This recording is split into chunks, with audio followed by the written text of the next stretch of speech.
নমস্কার, আমি অনিলভ চট্টোপাধ্যায়। বা বাংলায় আপনাদের সবাইকে স্বাগত। আজকে আমাদের বা বাংলার অতিথি হচ্ছেন হরিপদ ভৌমিক। হরিপদ ভৌমিক অ্যাকচুয়ালি আমাদের বাংলার জন্য, কলকাতার জন্য বেশ কয়েকটা বড় বড় কাজ করে গেছেন। তিনি একধারে কলকাতা গবেষক, একই সঙ্গে এই যে আমরা বলি না রসগোল্লার জিআই ট্যাগ আমরা পেয়েছি, বাংলা পেয়েছে, তার নেপথ্যে যে মানুষগুলো কাজ করেছেন তার মধ্যে অন্যতম হচ্ছেন হরিপদবাবু। এবং দীর্ঘদিন ধরে কলকাতাকে নিয়ে কিন্তু গবেষণা, অনেক কিছু, কলকাতার অনেক অজানা কথা কিন্তু তিনি খুঁজে বার করেছেন, সেগুলো নিয়ে নিয়মিত গবেষণা করেন এবং লেখালেখি করেন। এবং আরও ভবিষ্যতে আরও বেশ কিছু ব্যাপার রয়েছে যেগুলো নিয়ে উনি কাজ করে যাচ্ছেন, যেগুলো আগামী দিনে আমাদের অত্যন্ত সমৃদ্ধ করবে। আমরা বা বাংলায় সেই ধরনের মানুষদেরই আনবার চেষ্টা করি যারা সবার লক্ষ্যে, যারা আমাদের সমাজকে নানাভাবে কন্ট্রিবিউট করছেন, ইন্সপায়ার করছেন। অনেক ক্ষেত্রে তারা নিজেরা অ্যাচিভার বিভিন্ন ক্ষেত্রে, কিন্তু একই সঙ্গে আমি বলবো যেটা হচ্ছে আমাদেরকে অনেকভাবে সমৃদ্ধ করেন যারা, তাদেরকে আমরা নিয়ে আসি বা বাংলায়। আমি প্রথমে আপনাকে জিজ্ঞেস করবো যে রসগোল্লার এই যে জিআই ট্যাগটা আমরা পেয়েছিলাম, তাতে আপনার একটা বড় ভূমিকা ছিল, আমরা সবাই জানি। যে আমরা 14ই নভেম্বর পাই, আমাদের মনে আছে এই দিনটা 2017-তে রসগোল্লা ডেজ হিসেবে। রসগোল্লার ডেজটা হয়ে আমারই মানে প্রস্তাব। আমি সিএমকে বলেছিলাম যে আমাদের এই দিনটাকে বিশেষভাবে রসগোল্লা দিবস হিসেবে ঘোষণা করা হোক, কিন্তু ঘোষণা উনি করেননি।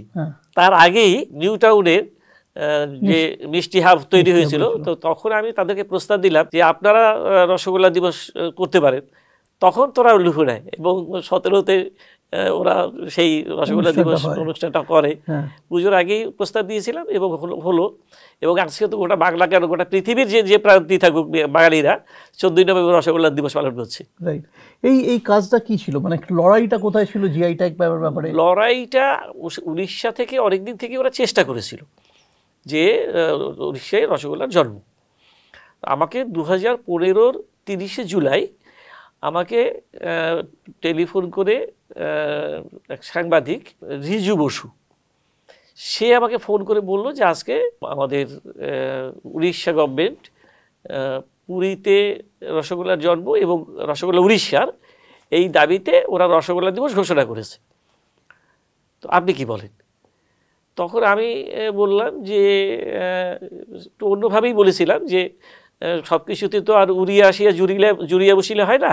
ও বললো ইয়ারকি বললে হবে না, সরকার থেকে ঘোষণা করা হয়েছে, সুতরাং প্রমাণ করতে হবে তোমাকে যে কেন নয়। ইন দি মিনটাইম আমাকে ধীমান দাস, কেসি দাসের যে ধীমান দা ফোনে বলেছিলেন যে ও ফোন করবে। এবং পরের দিন সংবাদপত্রে সংবাদটা বেরোয়। সাংবাদিক যে প্রশ্নটি করেছিলেন সেই প্রশ্নটি সঠিক প্রশ্ন। উনি বলেছিলেন যে রসগোল্লা কেন বাংলার হবে, কেন উড়িষ্যার নয়? উড়িষ্যা তো বলছে উড়িষ্যার, তাহলে কেন আপনি বলছেন যে বাংলার হবে না? তো আমি বললাম যে প্রথমত হচ্ছে যে ছানা শব্দটা বাংলার একেবারে নিজস্ব শব্দ, কারণ ভারতবর্ষে অন্য কোনো রাজ্যে বা সংস্কৃত গ্রন্থে কোথাও ছানা শব্দের উল্লেখ নেই।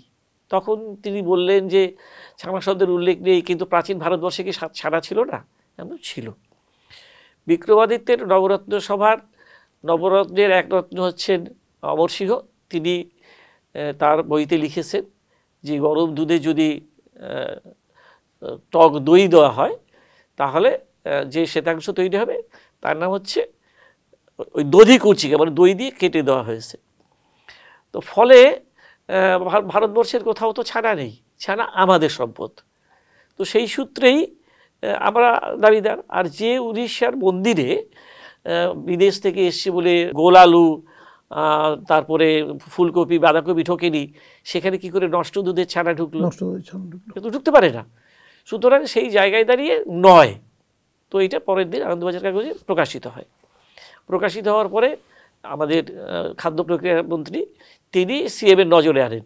সেই নিউজটা দেখে নজরে আনার পরে সিএম থেকে বললেন যে আপনারা কেসি দাসের সঙ্গে যোগাযোগ করেন এবং এর জন্য কোনো টাকা কাউকে খরচ করতে হবে না, ওয়েস্ট বেঙ্গল গভর্নমেন্ট এটা লড়াই করবে।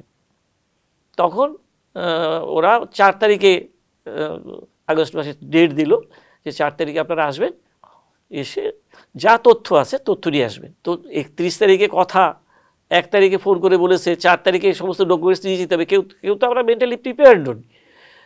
তবু আমি ছাড়া শব্দের যেখানে যেখানে উল্লেখ ছিল, চৈতন্য চরিতামৃত, চৈতন্য ভাগবত, বিভিন্ন গ্রন্থ, তা আমি মানে জেরক্স করে এক জায়গায় করে ধীমানদার বাবা তিনি এবং ওনার আরেকজন অফিসের আর আমাকে নিয়ে তারা ওই সল্টলেকে একটা অফিসে আমরা গেলাম। সেখানে সরকারি আমলারা সব ছিলেন। তাদের প্রশ্নের উত্তর আমরা দিলাম। দেওয়ার পরে বললেন যে তাহলে আমাদের যে ছানা এইটা এবং ওদের ছানা নয় এইটা, এই যে পার্থক্যটা, এই পার্থক্যটা আপনি কি করে জাস্টিফাই করবেন? তো আমি বললাম যে দেখেন, ওরা প্রথমত যে দাবিটা করেছে যে যখন উল্টো রথে জগন্নাথদেব আসছেন তখন আটকে দেওয়া হয়, লক্ষ্যে আটকে দেন, প্রতি বছরই এই ঘটনা ঘটায়। তো লক্ষ্যে আটকে দিলে পরে বলেন যে তুমি ভাই বোনদের নিয়ে তুমি বেড়াতে বেরিয়ে গেলে, সেখানে আমি একা বাড়ি ছাড় দেওয়ার জন্য রইলাম, সুতরাং বাড়ি ঢুকতে দেবো না। তো দুজনের মধ্যে ঝগড়া হয়, সেই লক্ষ্মী দেবীর সঙ্গে জগন্নাথ দেবের। তো এইটার প্রতিভূ হিসেবে জগন্নাথ দেবের দৈতাপতি এবং ওই লক্ষ্মীর প্রতিভূ হিসেবে ওই দেবদাসী, তারা থাকতেন দুজন। তখন ওই ঝগড়া করে তখন এই রসগোল্লা তাদেরকে খাওয়ানো হয়। তো আমার প্রশ্ন ছিল যে রসগোল্লা যেটা খাওয়ানো হলো, আপনারা নাম বলছেন ক্ষীরমোহন, কিন্তু এইটা ওই ঘটনা প্রথম হয়নি। তার অন্যতম কারণ হলো যে যদি হতো, মানে লক্ষ্মী দেবীর কারণেই জগন্নাথ দেব খাইয়ে যদি ওই রসগোল্লা সৃষ্টি হতো, তাহলে রসগোল্লার নামটা লক্ষ্মীগোল্লা হতো বা লক্ষ্মী ভোগ হতো। কিন্তু আপনারা বলছেন তার নাম হচ্ছে ক্ষীরমোহন। ক্ষীর শব্দ দুধ ঘন করলে ক্ষীর হয়, তাকে গোল্লা করে রসে ডোবালে রসগোল্লা হয়। তো সুতরাং সেই জায়গায় দাঁড়িয়ে যদি ক্ষীরের রসগোল্লা আপনাদের হয়ে থাকে, তাহলে আপনাদের তার দাবিদার আমরা নই। আমাদেরটা পিওর গরুর দুধের ছানা রসগোল্লা, তার রসগোল্লা, এটা হচ্ছে আমাদের। তখন বললেন যে ক্ষীরে আবার রসগোল্লা হয় নাকি? আমি 1832 সনে 1832 একটি বই পাকরাজেশ্বর, সেই পাকরাজেশ্বর থেকে ক্ষীরের রসগোল্লার একটা রেসিপি দিয়ে দিলাম যে এই তার রেসিপি, সুতরাং হয় রসগোল্লা, ক্ষীরের রসগোল্লাও তৈরি হয়। এবং 2.5 বছরের লড়াই শেষ পর্যন্ত। এই লড়াইটা কিভাবে হতো? মানে এটা হচ্ছে জিআই বিষয়টা হচ্ছে যে আন্তর্জাতিক স্তরে বিভিন্ন দেশের বিভিন্ন স্থানে নির্দিষ্ট বস্তু তৈরি হয়। সেই নির্দিষ্ট জিনিসটাকে মাল্টিনেশনাল কোম্পানিগুলো তারা এগুলো নিয়ে গিয়ে মার্কেটিং করে, কিন্তু ওই অঞ্চলের লোকেরা কিছু পায় না, সুবিধা কিছু পায় না। কিন্তু রাষ্ট্রপ্রধানরা ঠিক করলেন যে না, যে জায়গার জিওগ্রাফিক্যালি ইন্ডিকেট করবে যে জায়গাটায়, সেইটাকেই তার মধ্যে স্বীকৃতি দেওয়া হবে। এই হচ্ছে জিআই সার্টিফিকেট। তো ফলে ধরেন ভারতবর্ষের থেকে যেটা হচ্ছে, তার মধ্যে বিভিন্ন মানে ডিপার্টমেন্টের বিভিন্ন মানে প্রত্যেকটা রাজ্য থেকে একজন করে বিচারক নেওয়া হয়। সেই বিচারকরা বিচার করেন। আপনাদের গিয়ে সামনে গিয়ে বলতে হয় হ্যাঁ। শুধু তাই নয়, প্রথম হচ্ছে যে অফিসিয়ালি তাদেরকে মানে জমা দিতে হবে। তো আমাকে যখন আমি ওই জেরক্স নিয়ে গিয়েছিলাম, তখন বললেন যে এইটা এইভাবে হবে না, কারণ এটা ইন্টারন্যাশনাল টাইম, এইভাবে জেরক্স জমা দিলে কাজ হবে না, আপনাকে একটা বই লিখে দিতে হবে। তো বই লিখে দিতে হবে কতদিন বলে সিএম বলেছেন যে আগস্ট মাসের মধ্যেই জমা দেওয়া হবে। আমরা 4 তারিখে মিটিং করছি, উনি 25শে আগস্টের ফাইল ওটা টেবিলে চেয়েছেন সিএম। তার মানে এই 20 দিনের মধ্যে বই লিখে, বই ছেপে, প্রুফ দেখে বই বের করতে হবে। তো একটা চ্যালেঞ্জ মানে এসে পড়লো। আমি তখন ওই গাংচিলের যে প্রকাশক, তাকে ফোন করলাম অধীরদাকে, যে অধীরদা এরকম একটা দাদা এই বাংলার সম্মান জড়িয়ে গেছে, এই কাজটা একটু করে দিতে হবে, একটু করে দেবে। বললো কি বই কি রেডি? আমরা বই রেডি না, বই আমি লিখবো, লিখে তোমাকে পাঠাবো, তুমি কম্পোজ করবে, আমাকে পাঠাবে, আমি একই সঙ্গে প্রুফ দেখবো আর ম্যাটার পাঠাবো, কিন্তু আমার বই কিন্তু আমার 20 তারিখে চাই, কাল থেকে দেওয়া শুরু করবো। তো বলে কি করে হয়, যে এটা তুই পাগলামি কথা না। তাহলে তুমি দিয়ে দাও উড়িষ্যাকে, তাহলে তো কোনো কথা নেই। আরে কাজটা তো সেটাই চ্যালেঞ্জ, যে না আমাকে করতেই হবে। বলছে ঠিক আছে, করে দেবো, যাও। আমরা 24 তারিখে 24শে আগস্ট 2015 আমরা এই বইটার উদ্বোধন করলাম ওই কেসি দাসের বাড়িতে, এবং সেখানে রাজ্যপাল বইটা উদ্বোধন করলেন। শশী বাজা থেকে আরম্ভ করে অনেক বিখ্যাত ছিলেন, এবং সেই দিন 45টা মিডিয়া এসেছিলেন, কারণ যেহেতু একটা রাজ্যের সঙ্গে একটা রাজ্যের মিষ্টি যুদ্ধ। তো ফলে একটা অন্য মাত্রায় পৌঁছেছিল। তো সেই দিনে আমি প্রথম প্রশ্ন করেছিলাম যে আজকে একটা বিশেষ দিন, 2015 24শে আগস্ট। আপনারা জানেন কেউ যে আজকের দিনটা বিশেষ দিন কেন? কলকাতার জন্মদিন বলা হয়। অনেকেই হাত তুলে বললেন যে কলকাতার জন্মদিন। আমি বললাম না, এটার জন্য নয়। আসলে 1965 সনে পশ্চিমবঙ্গ সরকার কলকাতাতে দুগ্ধজাত মিষ্টান্ন বিক্রিতে নিষেধাজ্ঞা জারি করে অর্ডিন্যান্স জারি করেছিলেন যে কেউ কলকাতাতে তোমরা দুধ দিয়ে মিষ্টি তৈরি করতে পারবে না। 1965-তে, তার 50 বছর সেই দিন, যে সময় আর কি মানে কলকাতা থেকে অনেক মিষ্টি ব্যবসায়ী চলে গিয়েছিল। তার কারণটা ছিল যে ওই হরিণঘাটা দুগ্ধ প্রকল্প তৈরি করছে, আমলারা সিএমকে বুঝিয়েছিলেন যে যদি কলকাতায় মিষ্টিওয়ালারা মানে দুধ নেয় তাহলে আপনি মানে কেশিদাসও বোধহয় সেই সময় ব্যাঙ্গালোরে চলে গেল সেই একই কারণে। তো তখন আর কি ওরা বললো যে এই ঘটনাটা আমরা কেউ জানি না, কেউ জানতো না, মানে এটা একটা এত বড় একটা ঘটনা, সেই অর্থে কোনো লেখালেখিও হয়নি আর কেউ জানেও না। তখন বললাম যে মজার ব্যাপার ছিল যে ওই সময়টায় কেউ যদি রসগোল্লা বা মিষ্টি খেতে চাইতো তাহলে গড়িয়ায় যেতে হতো, গড়িয়া আদিগঙ্গা ওপারে খেত, খেয়ে রসগোল্লায় মানে মিষ্টি খেয়ে মুখ মুছে জল খেয়ে এপারে আসতো। কেউ যদি মিষ্টির হাড়ি নিয়ে আসতো তাহলে পুলিশ তাকে অ্যারেস্ট করতো।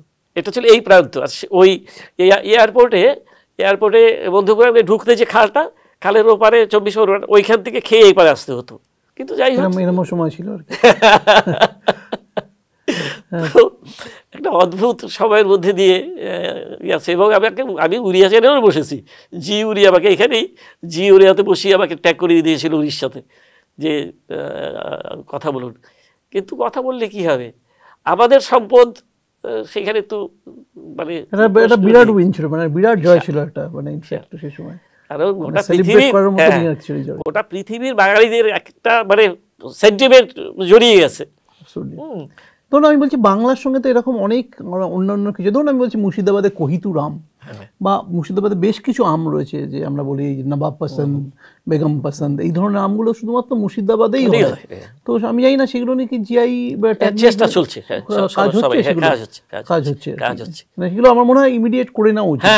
আপনার কি মনে হয়, আপনি যে বলছেন যে এই যে বহুজাতিক কোম্পানিগুলো সুযোগ সুবিধা যাতে না নিতে পারে, এইটা যদি জিআই ট্যাগগুলো করানো থাকে তাহলে কি সুবিধা পাওয়া যায়? ওদেরকে যেমন আমাদের দেশের কি হয়, দেশের হচ্ছে আইএসআই বানিয়ে দিচ্ছে, এটা হচ্ছে ইন্টারন্যাশনাল ট্যাগ।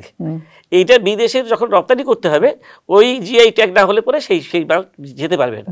আচ্ছা, তাহলে তার মানে হলো তাকে তো দিতেই হবে। তাহলে কি প্রোডিউস করতেও পারবে না? না, পারবে না, কেউ করতে পারে, পৃথিবীর যে প্রান্তেই করুক কেউ করতে পারবে না। আচ্ছা, মানে আমার যদি এখন যদি কেউ যদি লন্ডনে বসে কলকাতার রসগোল্লা করবো, দেবে, পারবে না, পারবে না সে করতে। তার কারণটা বলি, কারণটা হচ্ছে যে ধরুন রসগোল্লা, ব্যাঙ্গালোর রসগোল্লা আনলেও হবে না। মানে আমাদেরকে প্রশ্ন করা হয়েছিল সেই সময়, কেসি দাসকে মানে কাউন্টার করা হয়েছিল যেদিন সমস্ত বিচারকরা একসঙ্গে বসলেন। তারা বললেন যে আপনাদের তো ব্যাঙ্গালোরে কেসি দাসের দোকান আছে, কলকাতাতেও আছে, আপনাদের রেসিপি বলছে এক, তার মানে দুটো রসগোল্লার টেস্ট এক, বলছে হ্যাঁ এক। বিচারকদের একজন বললেন হতে পারে না এক। কেন হতে পারে না? কোয়ালিটি অফ মিল্ক, জল, ওয়াটার। বলছে যে ওয়াটার এমন একটা জিনিস, সে কখনো কারোর সঙ্গে কারোর মিল আসবে না। তার মানে আমাকে সেইটাকে পিউরিফাই করে মানে একটা লেভেলে নিয়ে আসতে হবে, সেই লেভেল না হলে সেই প্রোডাক্টে নিয়ে আসতে পারবেন না। দুধেরও সেই একটা মান থাকবে। তো প্রত্যেকটা মেটেরিয়ালসের মান যদি সঠিক থাকে তাহলে সেইটাই হচ্ছে ট্যাগ, এবং প্রত্যেকে ওই রেসিপি অনুযায়ী সকলকে তৈরি করতে হবে যদি বিদেশে পাঠাতে হয়। আচ্ছা, তারপরে একটা মান বজায় থাকে যে না, গুডউইলটা তো সেই কারণেই। আমি মানে দিল্লিতে, সেখানে আপনার পাঞ্জাবে একটা রসগোল্লা, বাংলা রসগোল্লা বলে সাইনবোর্ড লাগিয়ে বাংলা রসগোল্লা বিক্রি করছে, সেখানে দেখা যাচ্ছে যে ময়দা মেখে এর সঙ্গে দিয়ে সে একটা অদ্ভুত একটা রসগোল্লা তৈরি করেছে। বা উড়িষ্যার যে রসগোল্লাটাই দেখে, পেহেলাতে যে রসগোল্লা যেটা ওরা দাবি করেছিল, সেইখানে দেখবেন যে মুখে দিলে সুজি থকথক করছে। তো এইটা তো হবে না, একটা প্যারামিটার থাকতে হবে যে হ্যাঁ এইটার এই গ্রেডেশনে কিন্তু এই বাটা তৈরি হয়েছে। কিন্তু মানে বাংলাতেও তো আপনার ধরুন রসগোল্লারও বিভিন্ন রকম আছে, গ্রামে গঞ্জে একরকম হবে, রসগোল্লা কলকাতায় একরকম রসগোল্লা, বা কলকাতার মধ্যেও কেউ স্পঞ্জ রসগোল্লা করছে, না সেইটা হবে না। জিআই এর জন্য যে প্যারামিটার মেপে দেওয়া হয়েছে তাকে জিআই ট্যাগ নিতে হলে ওইটাতেই করতে হবে। ও আচ্ছা, ওই প্যারামিটারটা মেনটেন করতে হবে, মানে মিল্কের ক্ষেত্রে কত হ্যাঁ, পার্সেন্ট সব সব ফ্যাট সব রয়েছে, কত সব রকম সব রয়েছে, সব সবটাই। হ্যাঁ হ্যাঁ। আচ্ছা আচ্ছা। তো এরপরে আপনাদের আর কি মানে কি জিআই ট্যাগের জন্য লড়ছেন? জিআই ট্যাগের জন্য সরকার থেকে খুব মানে আলাদা করে মানে ইউনিভার্সিটিকে ট্যাগ করা হয়েছে। ইউনিভার্সিটিগুলোতে তারা এখন এই বিষয় নিয়েই পড়াশোনা করছে। আচ্ছা। এবং যারা আইন শিখছে তারা আইনেও তার যে এই জিআই বিষয় নিয়ে আলাদা করে সিলেবাস তৈরি হয়েছে। হ্যাঁ, ন্যাশনাল জুডিশিয়াল কলেজ আমাদের সল্টলেকে আছে, সেখানে আমি ওদের সেমিনারে কয়েকটা সেমিনারে আমাকে মানে নিয়ে গিয়েছিলেন। তো সেখানে ওই তাদের সঙ্গে বলতে হচ্ছে অসাধারণ একটা অনুষ্ঠান হলো এই লাস্ট যে সেমিনারটা হলো, সেখানে মানে হাইকোর্টের বিচারপতি ছিলেন। একটি প্রোডাক্টে যদি ফ্রড হয় একটা প্রোডাক্টের মানে এই জিআই ক্ষেত্রে, সেক্ষেত্রে কি করে মানে দুজন পার্টি আর কি, একজন প্রোডাক্টের হয়ে লড়ছে আর একজন প্রোডাক্ট করেছে, সেই তিনজনকে তার দুজন লয়ার এই দিয়ে ওইখানে একটা আদালত বসলো, ভীষণ ভালো আর কি আর্গুমেন্ট হলো। তো এই যে সচেতনতা বেড়েছে একটা বিষয়কে কেন্দ্র করে, তাতে কত দিক খুলে গেছে, এইটা তো বড় জায়গা।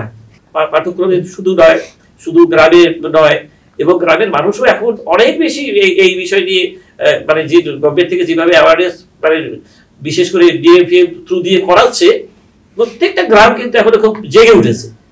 যেমন যে গ্রামে পেঁচা তৈরি করে, সেই পেঁচাই একটা গোটা গ্রাম ধরে ধরো পেঁচা করছে, গোটা গ্রাম ধরে রাবড়ি তৈরি করছে, গোটা গ্রাম ধরে এইগুলোকে আইডেন্টিফাই করে তাদেরকে ট্রেন্ড করে তারা চেষ্টা করা হচ্ছে যে ওই একই লেভেলে নিয়ে এসে একই পরিমাপে মানে ঠিকঠাক করে সেই কাজটা করানো। এটা একটা বড় কাজ, মানে বাংলার কুটির শিল্পের ক্ষেত্রে একটা বড় কাজ হয়েছে এই জিআইটাকে কেন্দ্রের সামনে রেখে।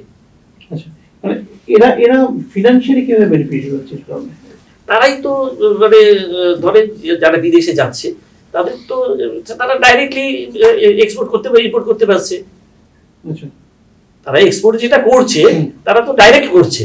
আচ্ছা, আর মানে মিডলম্যানটা লাগছে না। তো মিডলম্যান যে পয়সাটা আগে যে মিডলম্যানটা খেয়ে নিত, সেটা তো তারা ডাইরেক্ট হয়ে যাচ্ছে। আচ্ছা, আপনারা এখন কি নিয়ে কাজ করছেন? এখন আমি ব্যক্তিগতভাবে কাজ করছি, মানে আবার আমি একটা অনুষ্ঠানে 21শে ফেব্রুয়ারিতে একটা অনুষ্ঠান মঞ্চ থেকে নেমেছি, তখন একজন এসে আমাকে বললেন যে মানে আপনার পরিচিত আর কি, বললেন যে আমি মুখরোচকের মালিক, তো ভুজিয়ালারা ভুজিয়া জিআই পেয়ে গেছে, কিন্তু বাংলা চানাচুর মানে পাচ্ছে না। শুধু বলছে যে কিছু আমাদের পুরো ডকুমেন্টস ফলে আমরা কিন্তু চানাচুর পাচ্ছি না। তো পাচ্ছি না বলেছে, আমি তো হ্যাঁ করে দিয়েছি যে ঠিক আছে লিখে দেবো। এবার তো লিখতে গিয়ে দেখি কোনো মানে রেফারেন্স নেই, কারণ একটি লাইনও কেউ লেখেনি বাংলার চানাচুরের উপরে, একটি লাইনও সেই অর্থে বাংলায় মানে চানাচুর তৈরি হয়েছে তার জন্মবৃত্তান্ত দিতে হবে। তো মানে আমি চানাচুর হলেই তো আর হবে না, আমাকে হরিদাসের বুলবুল ভাজা দিয়ে আমি সেখান থেকে শুরু করি, আমি বেদের থেকে শুরু করেছি। বেদ থেকে শুরু করছি। বেদের ইন্টারেস্টিং পার্ট হচ্ছে যে এক ঋষি, এক গ্রুপ অফ ঋষি, মানে আমরা তো বলি যে আমরা গোত্র কি, আমরা ঋষিদের কথা বলি। তো তার মধ্যে একটা ঋষির নাম হচ্ছে বোধগল্য গোত্র, তিনি বোধগল্য ঋষি। তো তিনি ওই বৈদিক যুগে যে চাষাবাদ হতো, তাতে মুগ ডালের যারা চাষবাস করতেন, তো সেই চাষবাসের দেখে যে ঋষিদের মনে একটা আনন্দ হতো, সেই শব্দটা হচ্ছে মুদ শব্দ, ময়হসুদ্ধ মুদ। মুদ মানে হচ্ছে আনন্দিত হওয়া, আমোদ। তো এই যে এই মুদ শব্দে ওই ফসলটার নাম হয়ে গেল মুদগো, মানে মুগ ডাল। এবং সেটা যেখানে বিক্রি হতো তার নাম হয়ে গেল মুদি দোকান, মুদগো ডাল থেকে বিক্রি হচ্ছে বলে। তো ফলে আমি ওই জায়গা থেকে শুরু করেছি, কারণ আমার তো চানাচুরের মেইন পার্ট হচ্ছে ওইটা। এবং আপনার ধরুন এই যে দানাগুলো, ফসলের যে দানাগুলো দিয়ে চানাচুর তৈরি হয়, তার মধ্যে আমি রামায়ণ থেকে একটি বই, একজন গবেষক মানে বর্ধমান বিশ্ববিদ্যালয়ে, তিনি রামায়ণে কৃষি বলে একটি বই লিখেছিলেন। সেখানে একটা অসাধারণ বর্ণনা রয়েছে যে কুশবংশের মানে যখন নাকি সীতাদের পরিবারের একটা বংশক্রম 34 পুরুষের নাম আছে, 34 পুরুষই শুধু বীজ থেকে আবার বীজে রূপান্তরিত হওয়া, তার প্রত্যেকটা ডাব, ব্যক্তি ডাবগুলোকে কি করে অদ্ভুত ভাবে ওই কৃষি থেকে সঙ্গে যুক্ত হয়েছে তার একটা তালিকা দিয়েছে। আমি সেটা দিয়েছি যে যে আমরা যে কতটা রিচ আমাদের দেশের সাহিত্যের সঙ্গে আমাদের এই ব্যবহারিক জীবনকে কিভাবে মিলিয়েছে তার একটা উদাহরণ ওখান থেকে দিয়েছি। এবং 18 ভাষা রকমারি আমাদের এই সন্তান জন্মগ্রহণের পরে আপনার এই 3 দিন পরে তো মানে হলো, তারপরে 8 দিনের দিন যে অনুষ্ঠানটি হয় সেই অনুষ্ঠানকে কেন্দ্র করে একটা সময় 8 কলাই ভাজা অনুষ্ঠান হতো। 8 কলাই মানে হচ্ছে 8টা কলাই মানে হচ্ছে আমাদের শস্য দানা। এই 8 কলাই বিষয়টাই হচ্ছে চানাচুর, 8 রকম ভাজা একটি চানাচুর। আমি এইভাবে এবং তার সঙ্গে এই অষ্টকলাই কোন দেবতার সঙ্গে রিলেটেড আমি সেই সমস্ত দিয়েছি, দিয়ে শেষ পর্যন্ত যেখানে নিয়ে এসেছি যে মানে কোথায় চানাচুরের উদ্ভব।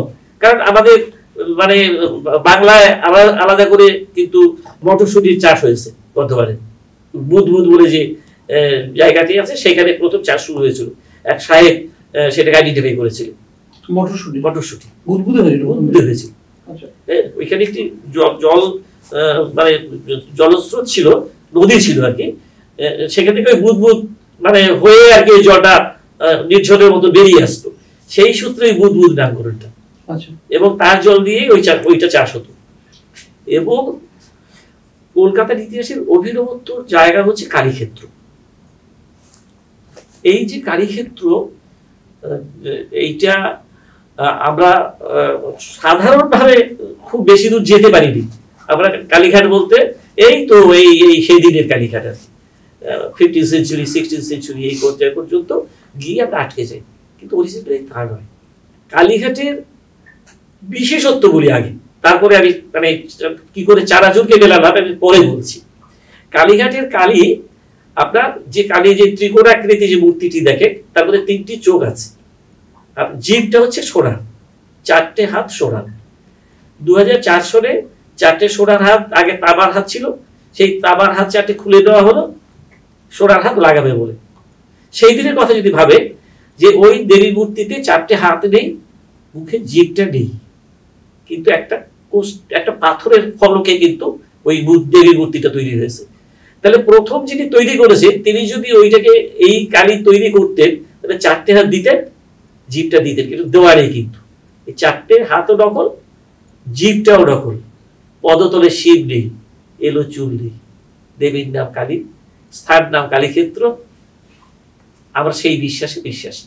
তার মানে 16th সেঞ্চুরিতে যে শব্দটি ব্যবহার করা হয়েছে, যে 16th সেঞ্চুরিতে কালীঘাট আবিষ্কার হয়েছে, দেবীকে পাওয়া গেছে, সেটা হচ্ছে পরিবর্তিত হয়েছে। কালীঘাটের মানে সৃষ্টি হয়েছিল অরিজিনালি গুপ্ত যুগে, বৌদ্ধ পরবর্তী যুগে। কাদিবধ বলে প্রথম তান্ত্রিক মত তৈরি হয়। সেই তান্ত্রিক মতের মানে বিষয় ছিল, নির্দিষ্ট করে বলা হয়েছিল সবকিছুতে ক থাকতে হবে। এবার যদি ক শব্দটা লেখে, ক মানে ব তারপরে আকশি, এবার আকশিটাকে সরিয়ে দেব। তান্ত্রিকরা বললেন যে ওই আকশিটা হচ্ছে কুলকুণ্ডলিনী, সেটা সাধনাটা জাগ্রত করতে হবে, সরাতে বটা রইল। বয়ের মধ্যে শক্তি এবং শিব, তার 3টে বিন্দু আছে, মানে শিববিন্দু, শক্তিবিন্দু, আর একটা হচ্ছে দুজনের মিলিত রূপ একটা, সেই 3 বিন্দু। কালীঘাটের কালী বিন্দু মা, ওই তলার 2টো বিন্দু আর উপরের বিন্দুর মধ্যে বলেছে চড়ক আকারে বিরাজিত। চড়ক মানে ছোলা, তার মধ্যে ভিতরে একটার মধ্যে 2টো পার্ট আছে, একটা শিব একটা শক্তি, ওই উপরের পার্টটা সেইটা। এবং ওইখানে ওই তান্ত্রিকরা বলছে যে যেহেতু চড়ক রূপে রয়েছে শিব শক্তি, সেই কারণে তোমরা চড়ক দিয়েই তোমরা পুজো দেবে, সেই জন্য চানাচুর দিয়ে পুজো দিত কালীঘাটে, চানাচুরের জন্য। এখন তো কালী পুজোর দিন তো কালী পুজো হয় না তো কালীঘাটে, সেটা কি জানেন? 364 দিন কালী পুজো হয়, শুধু কালী পুজোর দিন কালী পুজো হয় না কালীঘাটে। কেন হয় না? হয় না, তারা হচ্ছে ওই যে সুইচ ওভার হলো, যেটা তান্ত্রিক মতে যে ওইটা ছিল সেই সময়ে মানে যন্ত্র, এবার তৈরি হচ্ছে মূর্তি, যন্ত্রতে রূপান্তরিত মূর্তি। রূপান্তর কি করে হলো? আগে কালী মূর্তি যে তৈরি হলো নতুন করে, সেই মূর্তি তৈরি করেছেন কে জানা আছে? জানে, কৃষ্ণানন্দ আগমবাগীশ বলে ভদ্রলোক তৈরি করেছে।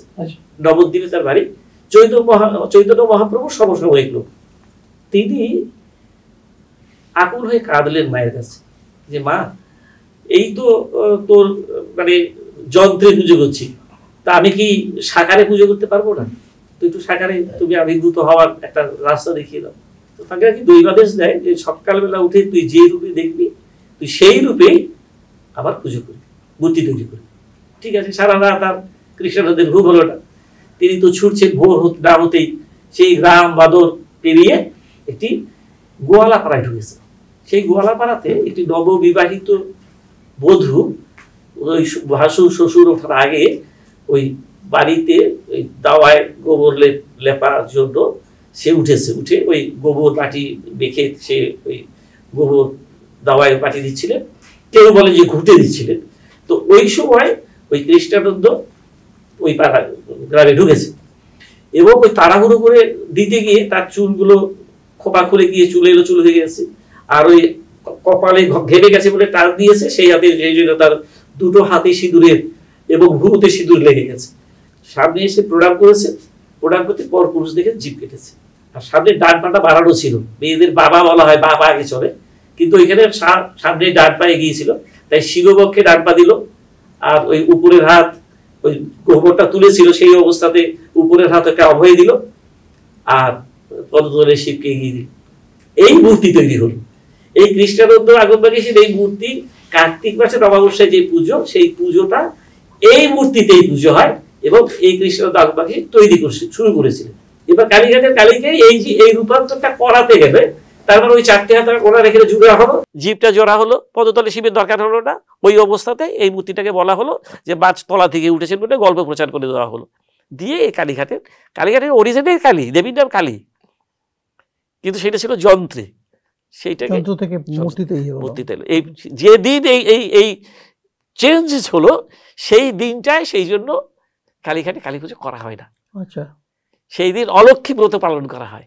আচ্ছা, 364 দিন কালী পুজো হয়। এই যে ইন্টারেস্টটা কলকাতাকে নিয়ে গবেষণা, কলকাতাকে নিয়ে পড়াশোনা, এইটা কবে থেকে তৈরি হলো? মানে আপনার ব্যক্তিগত?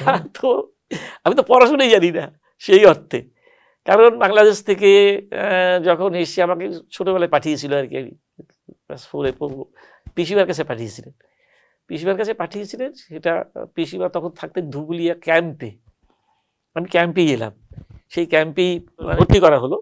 কিন্তু আমাদের কিছু জমি জমা কেনা হয়েছিল চাঁদপাড়াতে, বনগাঁর কাছে। তো সেখানে আসার কথা ছিল, এখানে পড়াশোনা করব। তো সেখানে ওই পিসিমার কাছে এসছি, কিন্তু পড়াশোনার চাইতে কাজের লোকের, মানে বিনা পয়সায় কাজের লোকের দরকার বেশি ছিল। সেই জন্য পড়াশোনাটা সেইভাবে হলো না। তারপরে তো এলাম চাঁদপাড়াতে আসার পরে মা বাবা ওই 65-র যুদ্ধে যখন নাকি মা বাবারা চলে এলেন কলকাতায়, পিস্তত দাদা আমাকে দমদমে মা বাবার সঙ্গে দেখা করাবার কথা বলে সেখানে এনে ছেড়ে দিয়ে চলে গেলেন। আমরা অনেক ভাই বোন একসঙ্গে রয়ে গেলাম, মানে আমরা 4 ভাই 4 বোন। তখন 2 দিদির বিয়ে হয়েছে। উদ্বাস্তু হয়ে বাবা মা এসছেন সেনবাগানে, দমদমে সেনবাগানে, সেখানে একটি বাড়ি ভাড়া নিয়ে সেখানেই আর কি শুরু। সুতরাং পড়াশোনা তো করতে পারিনি।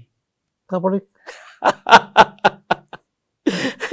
একদিন স্কুলে গেলাম, পাশেই আমাদের যেখানে বাড়ি পাশেই স্কুলে গিয়ে স্যারকে বলে যে স্যার স্কুলে ভর্তি হবো, কলকাতায় ভর্তি হবি। তো হয়ে গেলাম ভর্তি ক্লাস 5-এ। সেখান থেকে আদর্শ বিদ্যামন্দির থেকে হায়ার সেকেন্ডারি পাস করি। এবং আমাদের স্কুলে যে মাস্টারমশাই আমাদের বাংলা পড়াতেন আর কি ক্লাস 9 থেকে, তিনি হচ্ছেন বুদ্ধদেব ভট্টাচার্য, ওই স্কুলের টিচার ছিলেন আর কি, মুখ্যমন্ত্রী। হ্যাঁ, কোন স্কুল এটা? এটা দমদমে আদর্শ বিদ্যামন্দির। হ্যাঁ, আমাকে ভীষণ ভীষণ ভালোবাসতেন। সেই সময় থেকে একটু বাংলামি শুরু করেছিলাম, ওই স্কুলের মানে ওই দেয়াল পত্রিকা, সেখানে লেখা এবং লেখার ঝোঁকটা ছিল আর কি বরাবরই। মা এবং বাবা দুজনই ভীষণ পড়তে ভালোবাসতেন। তো সেই সূত্রেই পড়াশোনার হ্যাবিটটা তৈরি হয়েছিল। বুদ্ধ হবো কিভাবে আপনার জীবন বদলালেন? মানে হ্যাঁ, লেখালেখি উৎসাহ দিয়েছেন ভীষণভাবেই। একটু যদি বলেন ওনার সম্পর্কে, মানে আপনি কিভাবে দেখেছেন ওনাকে না অ্যাজ এ টিচার? মানে এটা স্যার ভীষণ ভীষণ ভালো ছিলেন, মানে মানে আমাদের এমন হতো উনি ফিফথ ইয়ারে ক্লাস নিতেন। তো আমি একদিন যেতে পারি, সেই সময় আমি ব্যবসাও করছি, মানে আমি যখন ক্লাস 7-এ পড়ি সেই ব্যবসা করছেন, সেই সময় ফেরি করতাম।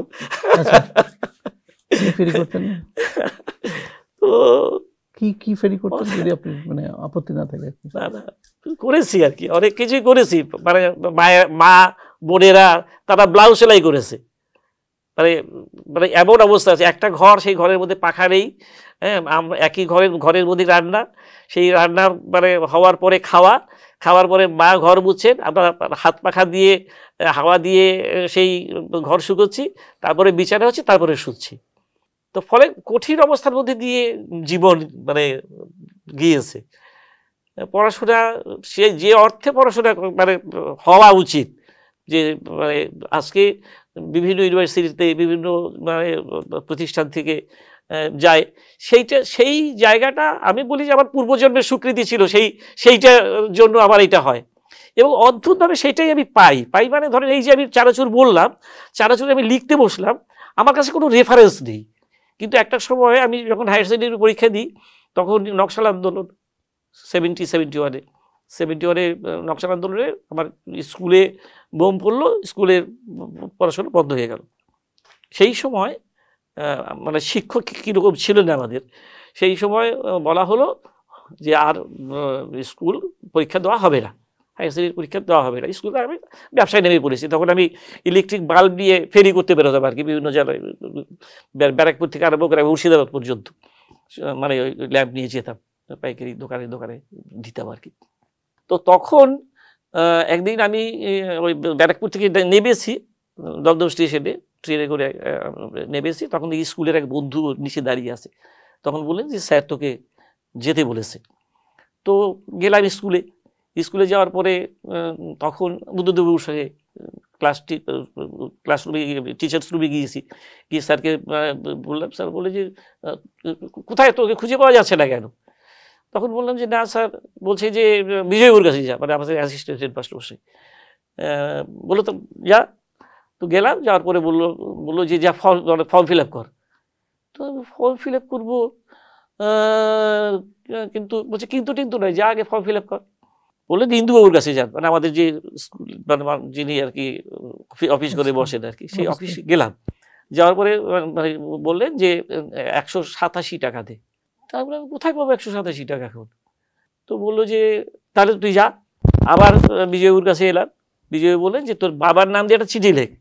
তো আমি বাবার নাম দিয়ে, আমার পুত্র হরিপদ ভৌমিক আপনার স্কুলে পড়ে, আর্থিক অবস্থা ভালো না, সুন্দর তাকে কনসেশন করা হোক বলে সই করে, বাবার নাম সই করে স্যারের কাছে দিলাম। 100 টাকা লিস্ট করলো, 87 টাকা জমা দিতে হবে। তো 87 টাকা জমা দিতে হবে, সেখানে 50 টাকা আমার পকেটে ছিল, মাল বিক্রি করে নিয়ে এসে। তো সেই 50 টাকা দিলাম। স্যার বলে আমার নামে ওই মানে ব্যালেন্স টাকাটা বল, যে আমার নামে লিখে রাখতে, পরে এসে দিয়ে যাবি তুই। কোন স্যার বলেন এটা? বিজয়বাবু বলেন। তারা সবাই বসেছিলেন, আমি ব্যবসা করছি সেটা তো জানতেন, হাসাহাসি করছেন। হ্যাঁ, তারপরে তখন বুদ্ধদেব বললেন যে যদি অসুবিধা হয় আসবি। ভীষণ ভীষণ কেয়ার ছিলেন। আমি তো একদিন স্কুলে মানে 4th পিরিয়ডে সকালবেলা কাজে বেরিয়ে গিয়েছিলাম, যেতে পারিনি, 5th পিরিয়ডে জানিয়ে যাবো, স্যারের ক্লাস মিস করতাম না কখনো, ভীষণ ভালো পড়াতেন। তো 5th পিরিয়ডে গিয়েছি, 5th পিরিয়ডে তো আমার নাম রোল করা হয়। তো তখন আমার দিকে তাকিয়ে বলছে তুই কোথায় ছিলিস?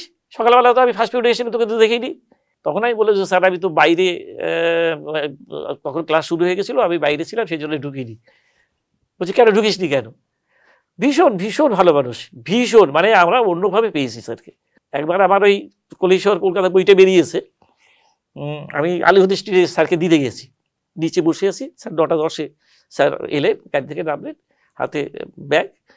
তো আমাকে দেখে, চিফ মিনিস্টার উনি না তখন তিনি মানে সংস্কৃতি মন্ত্রী, তথ্য সংস্কৃতি, তখন বললেন যে কি রে? বললেন যে স্যার বইটা বেরিয়েছে, বলছে যে চল। তো স্যার উঠলেন, আমি পেছনে গেলাম। উনি ওই আলিপুর স্ট্রিটে উপরে উঠে সামনের যে ঘরটায়, সেখানে ব্যাগটা রেখে বাইরে এলেন। আমি পায়ে হাত দিয়ে প্রণাম করে, হাতে বইটা হাতকে দিয়ে পায়ে হাত দিয়ে প্রণাম করেছি। আর কনফারেন্স রুম থেকে জ্যোতিবাবু বেরিয়ে এসে ও দাঁড়িয়ে পড়েছে। যে আমি প্রণাম করছি আর আলিবুদ্দিন স্টেডিয়াম উনি প্রণাম নিচ্ছেন, মানে একটা অভিনব আর কি বিষয় মানে জ্যোতিবাবুর কাছে মনে হলো। তারপরে তো হেসে পেলে, তখন বললেন আমার ছাত্র দণ্ডবেদ। আচ্ছা, এটা একটা বিরাট অভিজ্ঞতা, নিশ্চয়ই বলবো না।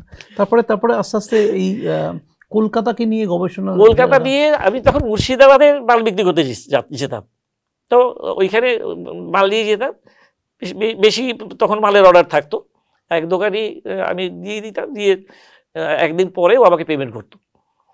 তো এই যে একদিন পেমেন্ট পরে করতো, তাহলে আমার সারাদিন তো কোনো কাজই নেই, তারপর পরের দিন আমি পেমেন্ট পাবো। তো ওই দিন ওই রিক্সাওয়ালাকে নিয়ে চলে যেতাম আমি মুর্শিদাবাদ ঘুরতে।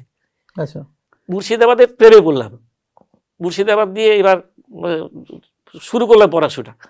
ওই একদিন সময় আছে, একদিনই ঠিক আছে চলে গেলাম ওখানকার ডিস্ট্রিক্ট লাইব্রেরিতে, গিয়ে ওইখান থেকে পরিচয় হলো আমার সঙ্গে কমল বন্দ্যোপাধ্যায় বলে আনন্দবাজার এক সাংবাদিক মুর্শিদাবাদে থাকতো, উনি মুর্শিদাবাদ অথরিটি বলা হতো আর কি ওনাকে, উনি মুর্শিদাবাদে লিখেছিলেন। তারপরে তো আমার যেটুকু আগ্রহ অনুযায়ী আমি যতটুকু পরে পড়ে ফেলেছি সেইটা শেয়ার করেছি আমি কমলদার সঙ্গে। তখন কমলদা বললেন যে হরিপদ তুমি একটা মনে করো না, মুর্শিদাবাদ তো আমি লিখি, তোমাদের মতো নিয়ম ছিল, তোমরা যদি মুর্শিদাবাদ দিয়ে লেখো একটু অন্য অ্যাঙ্গেলে, তাহলে সেটা বোধ হয় আমার পক্ষে একটু পজিশনটা ঠিক হবে না। তুমি আর আমি যদি আমরা গৌড়ের ইতিহাস লিখি, আমি ঠিক আছে আপনার কাছে রইল, হ্যাঁ আমি লিখবো না মানে মুর্শিদাবাদ, এটা আমি আপনাকে কথা দিয়ে গেলাম। সুইচ ওভার হলো আবার কলকাতা। আচ্ছা, গৌড় নিয়ে আর লেখেননি? মুর্শিদাবাদ দিয়ে লিখলাম না, গৌড় হলো না ওনার সঙ্গে। এই তারপরে কলকাতা শুরু হলো পড়াশোনা। এবং যা হয়েছে, আমার কোনো শিক্ষক নেই, আমি আমার শিক্ষক, আমি যেভাবে যে অ্যাঙ্গেলে দেখেছি সেই অ্যাঙ্গেলে। এবং আমার লেখা থেকে অনেকগুলো বিষয় যেমন ধরেন এই যে মেট্রো রেল আপনার যখন নাকি চালু মানে কাজ হচ্ছে সেন্ট্রাল এভিনিউতে, সেই সময় সেন্ট্রাল এভিনিউর বড় বড় বাড়িগুলো তাদের সামনে গাড়ি বারান্দা ছিল, গাড়ি বারান্দা করে ভেঙে না ফেললে পরে মেট্রো রেল কাজ করা যাবে না। তখন কি হলো, তখন ওই পরিধি বাড়িগুলো ওরা হাইকোর্টে কেস করলো মেট্রো রেলের এগেনস্টে। 1 বছর বন্ধ ছিল মেট্রো রেলের কাজ। আমি আনন্দবাজারে একটা লেখা লিখলাম কলকাতার গাড়ি বারান্দা বলে, সেখানে দেখালাম যে 1827-এ কলকাতায় প্রথম পালকি ধর্মঘট হয়। তো পালকি ধর্মঘট হলো 12 ঘন্টায় 1 রোজ ঘোষণা করা হয়েছিল, সেটা পালকি বিহাররা মানতে চাইনি। তো তখন ব্রাউনলো নামে এক সাহেব ও দুটো চাকা জুড়ে দিয়ে ব্রাউনবেরি গাড়ি হিসেবে একটা মানুষ টানা গাড়ি মানে প্রথম ইন্ট্রোডিউস করলেন, তারপরে ঘোড়ায় টানা দেখানো হলো। এবং কলকাতায় নতুন যুগের প্রচলন হলো ওই ব্রাউনবেরি গাড়িকে দিয়ে ঘোড়ার গাড়ি। এবার বাবু বাড়িতে কি হচ্ছে, এই বাবু তাদের মোসাহেব, ওদের বাবুর মোসাহেব, এই 2 মোসাহেবের দল, এ ওকে প্যাক দিচ্ছে, ও ওকে প্যাক দিচ্ছে। কি না, তোর বাবু তো এখনো পালকি দিয়ে বাড়ির ভেতরে ঢোকে, আমার বাবু ঘোড়ার গাড়িতে এসে বাড়িতে যায়, তো তোর বাবু তো গরিব। এই ঝগড়াতে এরা আবার বলল যে তোর বাবু তো রাস্তার বাবু, আমার বাবু তো কাঁধে পিঠে ভেতরে ঢুকছে, আর তোর বাবু তো রাস্তায় নেবে তারপর ঘরে ঢুকছে, তো বাবুগিরি তোরটা বেশি হলো না আমারটা বেশি হলো। বলি ঠিক, ঘটনাটা ঠিক, তাহলে কি করতে হবে, তাহলে বাবু যেখানে নামবেন সেইটা বাড়ির মধ্যে হতে হবে, সেই জন্য গাড়ি বারান্দা এলো। আচ্ছা, এই প্রথম শুরু হলো আর কি গাড়ি বারান্দা। এত গাড়ি বারান্দা শুরু হয়ে গেল, তখন কর্পোরেশন থেকে 1873 সেই সময় আইন করে ওইটাকে বন্ধ করে দিল। আচ্ছা, এবং সেখানে বলা হলো যে যদি কলকাতা উন্নয়নের স্বার্থে প্রয়োজন হয় তাহলে গাড়ি বারান্দা ভেঙে ফেলা যাবে। এটা কোথায় পেলাম সুলভ সমাচার পত্রিকা, কেশব সেন তার সম্পাদক, সেখান থেকে আমি নিউজটা কোট করলাম ওই লেখাটার মধ্যে। মেট্রো রেল ওই কাগজটি আনন্দবাজারে জমা দিয়ে কেস জিতে গেল। আচ্ছা, দারুণ। এইরকম অনেকগুলো বিষয় আছে যে বিষয়গুলোর সঙ্গে আমি অন্যভাবে আর কি জুড়ে গেছি। কালীক্ষেত্র যেটা বললেন, কালীক্ষেত্রটা আপনার মোটামুটি কোন জায়গাটাকে বলা যায়? মানে আমি শুধুমাত্র কি কালীক্ষেত্র হচ্ছে আপনার একটা লেখাতেই পড়েছি যে মানে কলকাতার দ্বীপের মতন ছিল আগে, ধনুকের মতন, এবং দক্ষিণেশ্বরটাও একটা দ্বীপের মতন, সেটা হচ্ছে পূর্বাকৃতি অর্থাৎ গোল।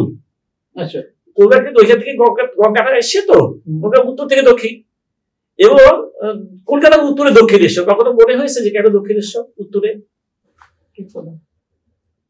তাই না? আসলে একটা সময় ছিল যখন নবদ্বীপের পরেই গঙ্গাসাগর ধরা হতো, নবদ্বীপ, তারপরে সাগর ধরা হতো। তারপরে নবদ্বীপেও ইনফ্যাক্ট আমি এই রিসেন্টলি একটা কাজের জন্য গিয়ে অনেকবার দেখেছি যে নবদ্বীপে গঙ্গার গতি বহুবার পরিবর্তন। হ্যাঁ, বহু পরিবর্তন। যেটা মানে এই মায়াপুর এবং নবদ্বীপের যে বিরোধটা, চৈতন্য কোথায় জন্মেছে, সেইটাও এই শুধুমাত্র এই গঙ্গার কারণে, গঙ্গার গতিপথের কারণে। হ্যাঁ, নবদ্বীপের দুটো মতবাদ। একটা হচ্ছে নবদ্বীপ মানে 9টা দ্বীপ। এই 9টা দ্বীপে এখনো চৈতন্য ভক্তরা পরিক্রমা করেন প্রতি বছর। আচ্ছা, ঠিক আছে। তার মানে 9টা দ্বীপ আছে, 9টা দ্বীপের নাম আছে, আইডেন্টিফিকেশন আছে যে এই গ্রামগুলো নিয়ে সেই দ্বীপগুলো ছিল। ঠিক আছে।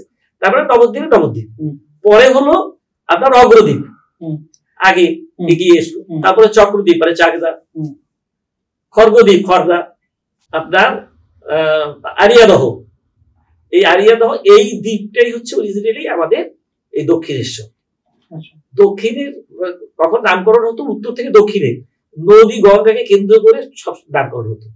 ওই দক্ষিণের লাস্ট বললাম গঙ্গাসাগর, লাস্ট সেইখানে এসে ওই মানে দক্ষিণের ঈশ্বর মানে শিবলিঙ্গ প্রতিষ্ঠিত হলো। সেই জন্য ওটার নাম হচ্ছে দক্ষিণেশ্বর। এখনো সেই শিবলিঙ্গটা আছে। আপনি যদি কখনো আরিয়াদহ শ্মশানে যান, ঠিক বড় শ্মশানের পাশে বড় শিব মন্দির আছে, ওইটাই ওইটাই হচ্ছে দক্ষিণেশ্বর শিব। ওইটারই নাম দক্ষিণেশ্বর শিব। ওর নামে ওই স্থানের নাম হচ্ছে দক্ষিণেশ্বর। এবং গঙ্গা ওইখান থেকে বাদ নিয়েছিল, বান রাজার সময় বলা হয়েছিল। বান রাজা তো আমি অন্য অর্থ দিয়েছি, আমি পাঠিয়ে দেবো একটা বাগবাজার বই করেছি, তাতে আমি সব প্রশ্নের উত্তর দিয়েছি। তো হ্যাঁ, তারপরে এই দিকটা কি পরে তৈরি হলো? এগুলো পরে তৈরি হয়েছে। ওই পর এক এক করে ভর্তি হচ্ছে, জমাট বেঁধে ভর্তি হয়েছে, পর ভরাট হতে হচ্ছে কয়েক হাজার। মানে আমি এই একটি লেখা দিলাম সল্টলেককে, সল্টলেকের পত্রিকাকে, যে সেইখানে সল্টলেকে সুন্দরবনের যে একটা বেল পাওয়া গেছে, সুন্দরবন খারাপ হয়ে আছে গাছগুলো, এবং সেগুলো পাথর হয়ে গেছে। নরওয়েতে পাঠানো হয়েছিল তার এই প্রুফ করার জন্য, 5000 বছরের পুরনো। সল্টলেকে যখন দেখি বাড়ি তৈরি হচ্ছিল সেই সময়, এত পুরনো। এবং আবার কি হয়েছে, ওই একটাকে পড়তে গিয়ে আর একটা পড়তে হচ্ছে, যার ফলে আমার পড়ার পরিধিটা ওইভাবে বেড়েছে। মানে সাধারণত কি হয়, কেউ একটা বিষয় নিয়ে কাজ করে, আমার তো কোনো বিষয় নেই, আমার সবটাই বিষয়। আর একটা জিনিস আমাকে উপরওয়ালা যেটা দিয়েছে সেটা হচ্ছে যে আমার মানে মনে রাখা। এই মনে রাখাটা হচ্ছে আমি ধরেন একটা সময় আমি সংস্কৃত সাহিত্য পড়েছি। তো এই যে সংস্কৃত সাহিত্য পড়েছি, আমি যখন সংস্কৃত সাহিত্য ওই বইগুলো কিনছি, তখন আমাকে কিছু ছেলে বলছে যে দাদা একটা কথা জিজ্ঞেস করবো। বলো। বলছে আপনি কলকাতা গিয়ে মানে পড়াশোনা করে লিখে, তখন আমি আনন্দবাজারে লিখি আর কি, 78 সালের কথা বলছি। তো বলছে যে তাহলে আপনি এই সংস্কৃত সাহিত্য কিনছেন কেন? মানে সংস্কৃত সাহিত্য তো আর আপনার কলকাতার ইতিহাসে কাজ করবে না। তখন আমি বললাম যে ধর মানে হঠাৎ করে মেয়েরা দাবি করলো যে আমরা সিঁদুর আমাদের মানে বিবাহের চিহ্ন, কিন্তু পুরুষের চিহ্ন নেই, সুতরাং পুরুষের চিহ্ন আইডেন্টিফাই করে দিতেই হবে, সেটাকে মানে করতে হবে। তাহলে কি না, যে মানে বিয়েতে রিং সেরিমনি হচ্ছে প্রধান, তাহলে তাহলে আংটিটাকেই সেটাকে কনফার্ম করা হোক। তাহলে যদি আংটি নিয়ে এখন আমাকে লিখতে হয়, তাহলে আমাকে কি করতে হবে? তাহলে তো আমাকে হয় মুদ্রা রাখোস, আর তারপরে শকুন্তলায় যেতে হবে। তো সেই জন্য এটা করে রাখছি। আর তখন কি হতো, তখন তো মার্কেটিং এর জন্য যেতাম, ধরেন মুর্শিদাবাদ যাচ্ছি, ওই রচনাগুলি বগলে করে নিয়ে বেরিয়ে পড়েছি, পড়তে গেছি। তো এইভাবেই পড়েছি, এইভাবেই পড়াশোনাটা বেড়েছি। বাগবাজার নিয়ে আপনার কাজ ছিল? বাগবাজার ধন্য বাগবাজার বলে একটি বই বেরিয়েছে, 1000 পাতার বই। তার ইতিহাস পাঠটা আমার করা, আর ধর্মের পাঠটা শালিকপুর নাতানন্দের করা। আচ্ছা, তো বাগবাজার ইতিহাসটা কি, মানে আপনার লেখা ছিল এই বাগবাজার, গঙ্গা বেঁকে গিয়ে ওই বাঘের মুখে বাজার বলছে। তো মানে পরবর্তীকালে তো মানে বাগবাজার কলকাতার মানে সবচেয়ে ওল্ডেস্ট জায়গা। তো সেইখানকার কি কি পেয়েছেন আপনি, মানে সেখান থেকে? সেখানে তো 1000 পাতার বই তৈরি হয় একটা জায়গায়। যখন বইটার উদ্বোধন হয়, তখন রাজ্যপাল বলেছিলেন যে এটা সংক্ষিপ্ত সংস্করণ করলে ভালো হয়। আর আমি বলেছিলাম যে কোনো কিছু রিপিট না করে আরো 1000 পাতার বইয়ের আর একটা খন্ড বের করা যাবে। এত তথ্য, এত ইতিহাস ছড়িয়ে রয়েছে, এখনো প্রচুর ইতিহাস রয়েছে বাকি। আমরা তো কোথাও খুঁজি না, আমরা তো বাঙালিরা মানে সেই অর্থে তো মানে আমার ঐতিহ্য বলে দেখাবে না, আপনাকে দেবেও না, দেখতেও দেবে না ঐতিহ্য, অথচ উইয়ে ফেলে আর ফেলে দেবে। আমি চেষ্টা করেছিলাম যে এই যে পুরনো পঞ্জিকা কলকাতার কথা, এটা আমি প্রথম বলি। মানে 1978-এ আমাকে তখন প্রশান্ত সুদ পৌরমন্ত্রী, পুরশ্রী পত্রিকা তখন আমি অলিখিত এডিটার। আচ্ছা, মানে পত্রিকায় কি যাবে মানে সমরেশ দা জানতেন না, এই সমরেশ চট্টোপাধ্যায় ছিলেন, তিনি জানতেন না। মানে মানে পুরো সংখ্যাগুলোই আমি করেছি, বহু সংখ্যা আছে আমি একা লিখেছি, 4-5টা ছদ্মনামে। তো সেই সময় আমি সেকালে সংবাদপত্র চষে ফেলেছি, 19th সেঞ্চুরি মানে সমান্তরে আমি ওই কাজটা করেছি। এবং ওই সময় প্রশান্ত সুদ বললো যে ম্যাকনামারা ওয়ার্ল্ড ব্যাংকের হয়ে আসবে, কলকাতা বস্তি উন্নয়নের জন্য টাকা দেবে। কিন্তু স্বাধীনতার আগে কোনো বস্তির হিসেবে পাওয়া যাচ্ছে না, গভর্নমেন্টের কোনো ডিপার্টমেন্ট দিতে পারছে না। স্বাধীনতার পরে দিতে পারছে, কিন্তু আগে দিতে পারছে না। তো দিতে পারবে, আমরা পারবো, কিন্তু একটু পেছনের দিকে হবে। কোন সাল? আমি 1920। বলি ঠিক আছে। আমি পুরোনো পত্রিকা থেকে ডাইরেক্টরি নিলাম, পেয়ে পাচ্ছি, নিয়ে পাতা উল্টে ওইখানে ডাইরেক্টরি, কলকাতার ডাইরেক্টরিতে অদ্ভুত ডাইরেক্টরি, আপনি কোথায় দেখেননি। প্রত্যেকটা বাড়ির নাম 1 নম্বরে, মানে এই দোকানদারের নাম, বাড়িওয়ালার নাম, ভাড়াটের নাম, কিসের দোকান, ডিটেইলস করা আছে। যেটা খোলারগড়ার বস্তি, সেই খোলারগড়ার বস্তি লেখা আছে। আমি শুধু খোলাগড়ার বস্তি এই নাম্বার ধরে ধরে, এত নম্বর বাড়ি খোলাগড় বস্তি, এত নম্বর বাড়ি খোলাগড় বস্তি, দুটো সংখ্যায় ছেপে দিলাম পুরস্মৃতি, ছেপে দিয়ে সেটা দিলাম, মিশরের থেকে টাকা পেলেন আপনারা। এইরকম নেপথ্যে বহু কাজ করা আছে আমার। মানে এই গবেষণাটা ছিল বলে আপনার কাজে দিয়েছে কলকাতার ক্ষেত্রে। আপনার কি মনে হয় যে এই যে উত্তর কলকাতায় বলুন বা কলকাতার বিভিন্ন অংশে যে পুরোনো বাড়িগুলো রয়েছে, সেগুলো দিনের পর দিন রক্ষণাবেক্ষণ ছাড়া নষ্ট হয়ে যাচ্ছে, এটাকে কিভাবে, মানে এটার সংরক্ষণ কিভাবে হতে পারে না, পারে না বুঝে গেল। কারণ হচ্ছে শরিকি সমস্যা, যেটা বড় সমস্যা, সেখানে কেউ 1 ইঞ্চি জমি ছাড়বে না, এবং সেই বাড়িতে বাস করতে পারছে না অনেকেই। শরিকে সকলেই যার যার মতো মানে প্রতিষ্ঠিত হয়ে তারা বিভিন্ন জায়গায় আছে, বিদেশে আছে, হ্যাঁ, কিন্তু তবু ওই বাড়ির মানে ছাড়বে না। 150 বছর 200 বছর বাবা চলছে এক একটা বাড়ি, কি করে আপনি তার জট খুলবে? তো সরকার থেকে ক্ষেত্রে কোনো ইয়ে দিতে পারে? সরকার কত কত করবে? এত ঐতিহ্য তো সকল মানে সবারই ঐতিহ্য দিতে পারে। এটা তো কলকাতার একটা বড় একটা ইতিহাস। শেষ শেষ শেষ হয়ে যাবে, শেষ। মানে এই আপনি যেটা বলছিলেন যে মানে এটা ঘরে ঢুকতেও দেয় না পর্যন্ত, মানে যে এই ইতিহাসটা জানার জন্য। আমি যখন 78-এ বন্যা হলো, পরের দিন আমি শুধু মানে বাড়ি থেকে বেরিয়ে আগে গেছি মানে এতে আপনার এই শোভাবাজার রাজবাড়িতে, কারণ ওদের যে দোতলা মানে বাড়িতে যে লাইব্রেরিটা ছিল, অসাধারণ মানে রিচ লাইব্রেরি ছিল। আমি আগে গেছি ওইখানে, গিয়ে দেখি রোদে শুকুতে দিয়েছে ফার্সি দলিল, ফার্সি কাগজপত্র, সেইটা দেখতে দেখতে রোদে দিয়েছে। আমি রোদে দিয়েছে কিন্তু শেষ হয়ে যাবে মানে সূর্যের তাপ লাগলে, তুলট কাগজে ছাপা মানে লেখা, সুতরাং আপনি দেবেন না। সে রে রে রে রে করে তেড়ে গেল, তারপরে উড়িয়ে সব ফেলে। আমি চেষ্টা করেছিলাম যে যাদের বাড়ি কলকাতার যে বিক্রির যে সনদটা ফার্সিতেই লেখা, সেইটা কাদের কাছে? সেটা এখানে লন্ডনে আছে। হ্যাঁ, তার ফার্সিটাও আছে, ইংলিশটা ট্রান্সলেটটা আছে, তার বাংলা ট্রান্সলেটও বেরিয়ে গেছে, আবার আছে, আবার বইতে আপনার আছে বাকি। আচ্ছা, কিন্তু মানে ডকুমেন্টটা আছে হচ্ছে? হ্যাঁ, ডকুমেন্ট আছে। আচ্ছা, এখানে কারোর কাছে নেই? আচ্ছা, তো মানে এরকম মানে মানে এই যে বাড়িগুলো, মানে আপনি যে এই যে গবেষণার মধ্যে মানে এমন কিছু পেয়েছেন বা যেটা আপনার মনে দাগ কেটে গেছে, যে এরকম কিছু মনে পড়ছে? যেটা বললাম যে ধরুন কলকাতার ক্ষেত্রে যেটা বললাম, যে কলকাতার যে ইয়েটা হয়েছিল, চুক্তি স্বাক্ষরিত হয়েছিল 3টে গ্রাম নিয়ে যখন কেনা হলো, এরকম, আমি এটার কথা বলছি না, এরকম অন্যান্য যে কোনো ঘটনা। আমি সাবর্ণ জমিদারদের কথাই বলি। সাবর্ণ জমিদারদের অরিজিনালি ওরা মানে এখনো অহংকার করে যে আমরা সাবর্ণ জমিদার। সাবর্ণ জমিদার একটা পারিবারিক পরিষদ বলে একটা অর্গানাইজেশন তৈরি করেছে 58 আমি সেদিন ছিলাম, সেদিন ওরা উদ্বোধন হলো 8 ফেব্রুয়ারি 1998। মিউজিয়ামও করেছিল। মিউজিয়াম করেছে, কিন্তু ওরা ওদের নিজেদের মিউজিয়াম নয়, নিজেদের পরিবার সম্পর্কে কিচ্ছু জানে না। ওরা ওদের একটি বংশগতিকে বাড়ির মধ্যে লাগিয়ে রেখেছে, সেই বংশগতিকাটাই ভুল। আমি কি বললাম যে কামদেব গঙ্গোপাধ্যায় আর জিও গাঙ্গুলি দুজন আলাদা ব্যক্তি, দুটো জেনারেশনের ডিফারেন্স, তোমরা দুজনকে এক করে দিয়ে এই ফ্যামিলিটিকে তৈরি করেছো, তো ভুল। তখন বলছেন যে আমাদের পরিবার, আমাদের থেকে কি আপনি বেশি জানেন? আমি বললাম মানে রেকর্ড বলছে তো, আমি রেকর্ড দেখালাম, তারপরে একটা বড় প্রবন্ধ লিখলাম যে অনেকগুলো নামের মিল আছে, কি কি নামের মিল আছে দেখিয়ে বড় প্রবন্ধ লিখেছিলাম একটা। তো নিজেদের পারিবারিক ইতিহাস নিয়ে ওরা সচেতন নয়, ওরা বলে কালীঘাটের মন্দির আবার তৈরি করেছে, সম্পূর্ণ ভুল, মিথ্যে কথা। এটা তো বিরাট তথ্য। হ্যাঁ, এইটা নয়, সেই তথ্য বলছি।